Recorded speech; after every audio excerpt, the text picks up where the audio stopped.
could recognize his son just by the way that he moved, and he did not stand and wait for his beloved son to get there.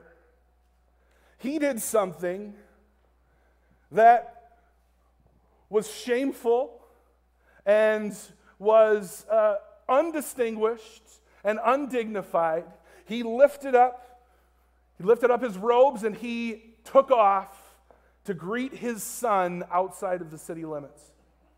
Now this would have been kind of a shocking thing too, because I guess hairy legs were somewhat provocative back then.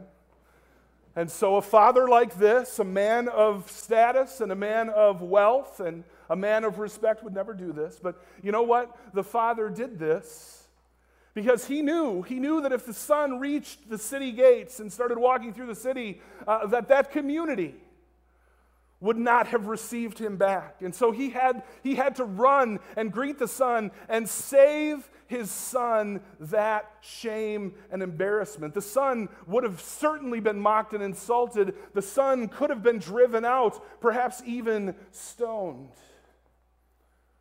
And the father was not going to let his beloved son go through that. And so he made himself humble and he made himself undistinguished, and he ran out to greet his son. And the son, I can't even imagine what he was feeling when he sees his father, his distinguished father, running towards him.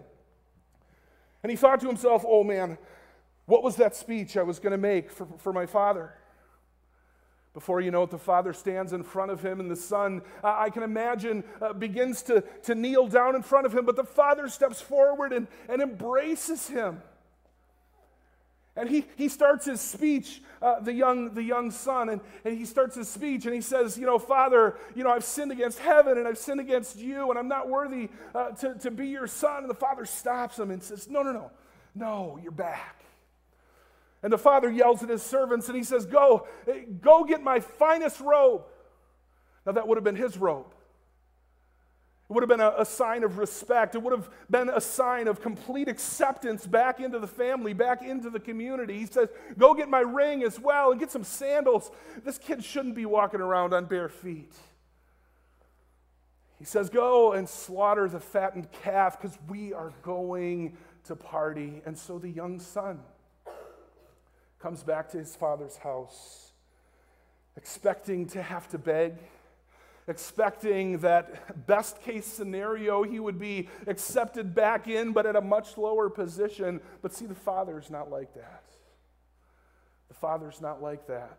The son is received with celebration and with joy, and it's as though the father is getting what he truly wants more than anything else in the entire world.